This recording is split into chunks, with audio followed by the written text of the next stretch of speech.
በጦርነት አውድማ ላይ ሰማዩ በእሳት ሲናወጥ በከተማ ላይ የሞት ዝናብ ሊዘንብ ሲል ያንን መዓት አየር ላይ የሚያስቀሩ የሰማይ ጋሻዎች አሉ። እነዚህም የአየር መከላከያ ስርዓት ኤር ዲፌንስ ሲስተም ናቸው። ከእስራኤሉ አይረን ዶም እስከ ሩሲያው ኤስ-400 ከአሜሪካው ፓትሪዮት እስከ ታድ ድረስ ያሉትን ቴክኖሎጂዎች እንዴት ይሰራሉ? ለመሆኑ ይሄ ሁሉ እንዴት ተጀመረ? የትኛውስ የዓለም መከላከያ ስርዓት ነው በአሁኑ ሰዓት ዓለም እያስደመመ ያለው? ዛሬ በዝርዝር እንመለከታለን። እስከ መጨረሻው አብራችሁን ቆዩ። ቪዲዮውን ከመጀመራችሁ በፊት ግን ሰብስክራይብ ማድረጉን አትርሱ። የኤር ዲፌንስ ታሪክ ጅማሬ ታሪክ እንመልከት። ለመሆኑ የሰው ልጅ ወደ ሰማይ አቅንቶ ጠላቱን መቃወም የጀመረው መቼ ነው? ወደ ኋላ መለስ ብለን ታሪክን እንቃኝ። በአንደኛው የዓለም ጦርነት ማግስት ሰማዩ በአዳዲስ አውሮፕላኖች ተሞላ። በወቅቱ የነበሩ አውሮፕላኖች እንደ ዛሬው ፈጣን ባይሆኑም ከላይ ሆነው ቦምብ ሲያዘንቡ፣ መከላከያው ግን እጅግ ደካማ ነበር። ታዲያ ወታደሮቹም መሬት ላይ ሆነው በቡድን በመሆን ወደ ሰማይ ጠመንጃቸውን አቅንተው በጋራ ይተኩሱ ነበር። ይህ ግን በጨለማ ውስጥ ዝናብ እንደመምታት ከባድ ነበር። ጀርመኖች ግን ቀደም ብለው አሰቡ። ታዲያ ፍላክ የሚባል ጸረ አውሮፕላን መድፎችን ፈጠሩ። እነዚህ መድፎች አየር ላይ ፈንድተው ስብርባሪዎችን በመበተን አውሮፕላኖችን የሚገነጣጥሉ ነበሩ። ያኔ ነው አንቲ ኤርክራፍት የሚለው ቃል ስር መስደድ የጀመረው። የራዳር አብዮት ጅማሬ። ወደ ሁለተኛው የዓለም ጦርነት ስንመጣ ግን ጨዋታው ተቀየረ። የጀርመን አውሮፕላኖች ለንደንን አመድ ለማድረግ ሲመጡ ብሪታንያ አንድ የሚገርም የማይታይ መሳሪያ ይዛ መጣች። እሱም ራዳር ነው። ከዚህ በፊት ጠላት መምጣቱን ለማወቅ የሚቻለው በቅርብ ርቀት በአይን ሲታይ ወይም ድምፁ ሲሰማ ብቻ ነበር። ራዳር ግን ጠላትን በመቶዎች የሚቆጠሩ ኪሎ ሜትሮች ርቆ እያለ የራዲዮ ሞገዶችን በመጠቀም መምጣታቸውን ቀድሞ ማሳወቅ ቻለ። ይህ ለብሪታንያ አየር ኃይል ትልቅ እፎይታ ሰጠ። አውሮፕላኖቹም ጠላት ሳይመጣ ሰማይ ላይ ተዘጋጅተው እንዲጠብቁ ረዳቸው። ይህ ቴክኖሎጂ የበላይነት የብሪታንያን ጦርነት ባትል ኦፍ ብሪታንያ እንዲያሸንፉ ትልቅ ሚና ተጫወተ። ከጦርነቱ በኋላ ዓለም በሁለት ጎራ ተከፈለ። አሜሪካና ሶቪየት ኅብረት። በዚህ ወቅት ጀት አውሮፕላኖች መጡ። እነዚህ አውሮፕላኖች ከመድፍ ጥይት በላይ እጅግ ረጅም፣ በጣም ፈጣን ሆኑ። መድፎች አየር ላይ ያሉትን ጀቶች መድረስ አቃታቸው። ታዲያ ዓለም መፍትሄ አታጣም። ለዚህም የሚበር መድፍ መፍጠር፣ እሱም ሰርፌስ ቱ ኤር ሚሳኤል ወይም ከመሬት ወደ አየር የሚተኮስ ሚሳኤል ይባላል። ታሪካዊ ቀን ግንቦት 1 ቀን 1960 ነበረ። አሜሪካ ዩ2 የተባለች እጅግ በጣም ረጅም ርቀት የምትበር ሰላይ አውሮፕላን ነበራት። አሜሪካኖች ይህንን አውሮፕላን ማንም ሊደርስበት አይችልም ብለው ተማመኑ ነበረ። ነገር ግን የሶቪየት ኅብረት ኤስ-75 ዲቬና በተባለ ሚሳኤል አውሮፕላኗን መታጣለቻት። ያ ቀን ለዓለም ትልቅ ትምህርት የሰጠ ነበረ። ምንም ያህል ብትፈጥን ከመሬት ተተኩሶ የሚያሳድድ ሚሳኤል ካለ ሰማዩ ሰላም አይደለም የሚል መልእክት አስተላለፈ። ከዛ ቀን በኋላ ነው አገሮች ቢሊዮን ዶላሮችን መድበው የአየር መከላከያ ስርዓቶቻቸውን ማዘመን የጀመሩት። ለመሆኑ ይሄ አስደናቂ የአየር መከላከያ ስርዓቶች እንዴት ይሰራሉ? በቀላሉ ለማየት እንሞክር። አሁን ወደ አስደናቂው ሳይንስ እንግባ። ብዙዎቻችን አንድ ሚሳኤል ሲተኮስ አየር ላይ ሌላ ነገር ሲመታ እናያለን። ነገር ግን ያ ከመሆኑ በፊት በሰኮንዶች ውስጥ የሚከናወኑ ሂደቶች እጅግ ውስብስብ ናቸው። የአየር መከላከያ ስርዓቶችን ልክ እንደ ሰው ልጆች አካል ብንመለከት በቀላሉ ይገባናል።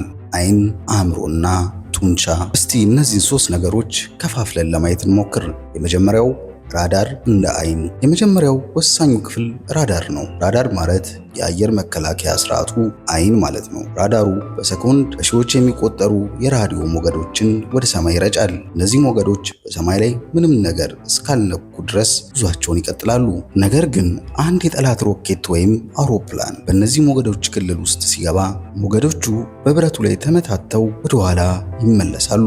ራዳሩም እነዚህ የተመለሱ ሞገዶችን በመቀበል ጠላት ምን ያህል እንደሚርቅ፣ በምን ያህል ፍጥነት እንደሚጓዝና በምን አቅጣጫ እየመጣ እንደሆነ ይለያል። በዚህ ላይ ለየት ያለው ነጥብ ደግሞ ዘመናዊ ራዳሮች አይደንቲፊኬሽን ፍሬም ኦር ፎይ ወይም አይኤኤፍ የሚባል ዘዴ ያላቸው። ይህ ማለት የሚመጣውን ነገር የራሳቸው አውሮፕላን ነው ወይስ የጠላት የሚለውን የመለየት ልዩ ብቃት አላቸው። ይህ ባይኖር ኖሮ ስርዓቱ የራሳቸውንም አውሮፕላን በስህተት ሊመታ ይችል ነበር። ወደ ቀድሞ ጉዳያችን ስንመለስ እነዚህ ራዳር አይኖች ያዩትን ነገር በሙላ ወደሚቀጥለው ወደ አእምሮ ክፍል ያስተላልፋሉ። ሁለተኛው ደግሞ የቁጥጥር ማዕከል ወይም አእምሮ ይባላል። ራዳሩ መረጃውን እንደሰበሰበ ወዲያውኑ ወደ ቁጥጥር ማዕከል ወይንም ኮማንድ ኤንድ ኮንትሮል ዩኒት ይልከዋል። ይህ ደግሞ የስርዓቱ አእምሮ ነው። እዚህ ጋር የሰው ልጅ ጣልቃ ገብነት በጣም ዝቅተኛ ነው። ምክንያቱም ኮምፒውተሮቹ የሚሰሩት ከሰው ልጅ አስተሳሰብ ፍጥነት በላይ ነው። ኮምፒውተሮቹ የሚመጣውን ሚሳኤል የት እንደሚወድቅ ወይም ደግሞ የጉዞ መስመሩን ያስላሉ። ለምሳሌ እንደ አይረን ዶም ያሉ ስርዓት ሚሳኤሎች በበረሃ ላይ የሚወድቅ ከሆነ ዝም ብለው ይተውታል።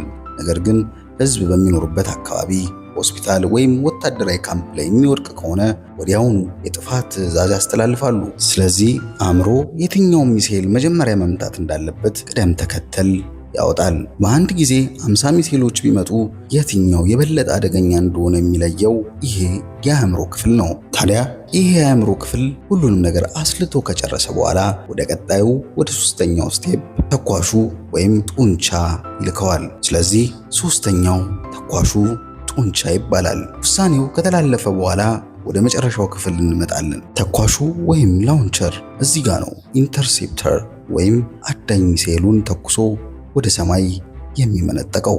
ይህ ሚሳኤል ዝም ብሎ አይተኮስም። በውስጡ የራሱ የሆነ አነስተኛ ራዳርና ካሜራ ስላለው ጠላትን አየር ላይ እያሳደደ ይከታተለዋል። ጠላቱ አቅጣጫውን ቢቀይር እንኳን አዳኙ ሚሳኤል አብሮት በመታጠፍ ኢላማውን ይከተለዋል። አሁን ደግሞ ወደሚቀጥለው ጥያቄ እንለፍ። በአሁን ሰዓት በዓለማችን ላይ ያሉ ምርጥ የአየር መከላከያ ስርዓቶች የትኞቹ ናቸው? በሩሲያ በአሜሪካና በእስራኤል መካከል ያለው የቴክኖሎጂ ፉክክር የት ደረሰ? አሁን እንመለከታለን። አሁን ወደ ሜዳው እንውረድ። ዛሬ በዓለማችን ላይ የሰማይ ንጉሶች ተብሎ የሚጠሩ ሀገራት በቢሊዮን የሚቆጠሩ ዶላሮች የሚያፈሱባቸው 3 ታላላቅ ስርዓቶች አሉ። እነዚህ ስርዓቶች የየራሳቸው የትግል ስልትና ልዩ ተልዕኮ አላቸው። እነሱን እንመልከት። አንደኛ አይረን ዶም፣ የእስራኤል የብረት ጋሻ። ስለ አየር መከላከያ ሲነሳ መጀመሪያ አእምሯችን ላይ የሚመጣው አይረን ዶም ነው።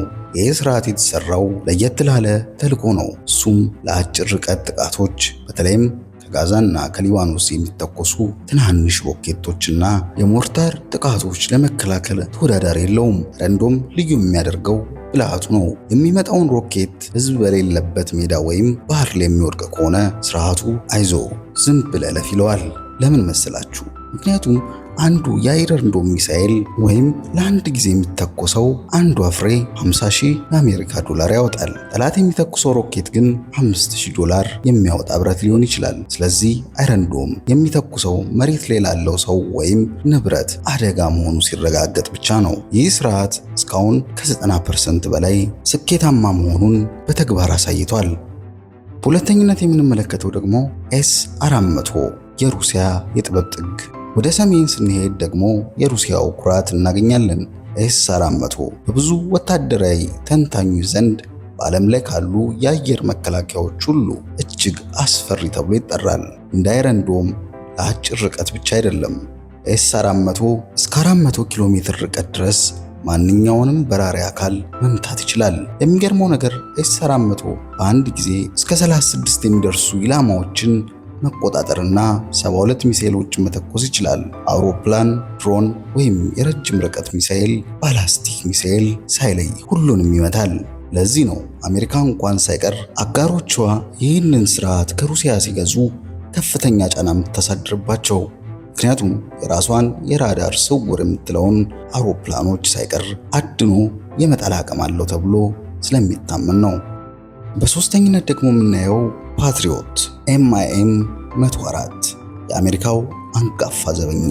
የአሜሪካ ፓትሪዮት ደግሞ በዓለም ላይ በስፋት ጥቅም ላይ የዋለና በጦርነት አውድማ የተፈተነ ስርዓት ነው። በ1991 የባህር ሰላጤው ጦርነት ወቅት የኢራቅን ስካድ ሚሳኤሎችን በመምታት በዓለም ላይ ዝነኛ መሆን ቻለ። ፓትሪዮት በየጊዜው ይዘምናል። PAC-3 ይህ ስርዓት እንደ S-400 ሁሉ በከፍተኛ ከፍታና ለረጅም ርቀት ጥቃቶች የተሰራ ነው። በተለይ ከፍተኛ ቴክኖሎጂ የታጠቀ ጠላትን ለመመከት እጅግ አስተማማኝ ተደርጎ ይወሰዳል።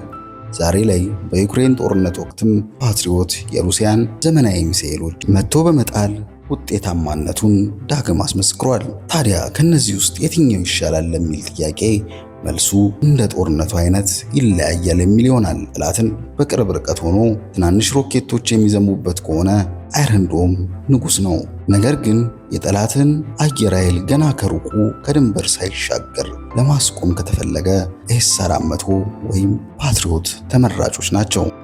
አሁን ደግሞ አስገራሚ ወደ ሆነውና የጦርነት ቀያሪ ወደሚባለው አይረን ቢም እንለፍ። ዓለም አሁን ወደ አዲስ ምዕራፍ እየተሻገረች ነው። የሚሳኤል ዘመን ያከተም ይሆን? እስራኤል አይረን ቢም የተባለ አዲስ ቴክኖሎጂ ይፋ አድርጋለች። ይህ ስርዓት ሚሳኤል አይተኩስም፣ ይልቁንም ሃይ ፓወር ሌዘር ወይም እጅግ ኃይለኛ የብርሃን ጨረርን ይጠቀማል። ጥቅሙ ምንድን ነው? አንድ ሲንግል የአይረን ዶም ሚሳኤል ለመተኮስ $50,000 ሲፈጅ አንድ የሌዘር ጨረር ለመተኮስ የሚያስፈልገው $2 የሚያወጣ የኤሌክትሪክ ፓወር ብቻ ነው። ሰምታችሁኛል፣ $2 የሚያወጣ የኤሌክትሪክ ፓወር ብቻ ነው። ሌዘር መቼም አያልቅም። ኤሌክትሪክ እስካለ ድረስ መተኮስ ይቻላል። ሚሳኤሎችን ግን ለመስራት $50,000 የአሜሪካ ዶላር ያስፈልጋል። እስራኤልም ይህን ቴክኖሎጂ ለዓለም ይፋ አድርጋለች። ታዲያ ወደፊት የሀገራት ሰማይ በሌዘር ጋሻዎች እንደሚጠበቁ ይታመናል። ይህ ደግሞ የጦርነትን ሕግ ሙሉ በሙሉ የሚቀይር አብዮት ነው። የአየር መከላከያ ስርዓቶች ከጥይትና ከመድፍ ተነስተው ዛሬ ወደ ሌዘር ጨረር ተሻግረዋል። የዛሬው ቆይታችን ይህንን ይመስል ነበር። እናንተስ በአሁኑ ሰዓት በዓለማችን ላይ ካሉ ቃውሚያዎች የትኛውን ይበልጥ አስደነቃችሁ? ሩሲያው ኤስ-400 ወይስ የእስራኤሉ አይረን ዶም? አስተያየታችሁን ኮመንት ላይ አስፍሩልን። ሰብስክራይብ ማድረጋችሁ እንዳትረሱ። በቀጣይ በሌላ አስደናቂ ርዕስ እስከምንገናኝ ቸር ቆዩን።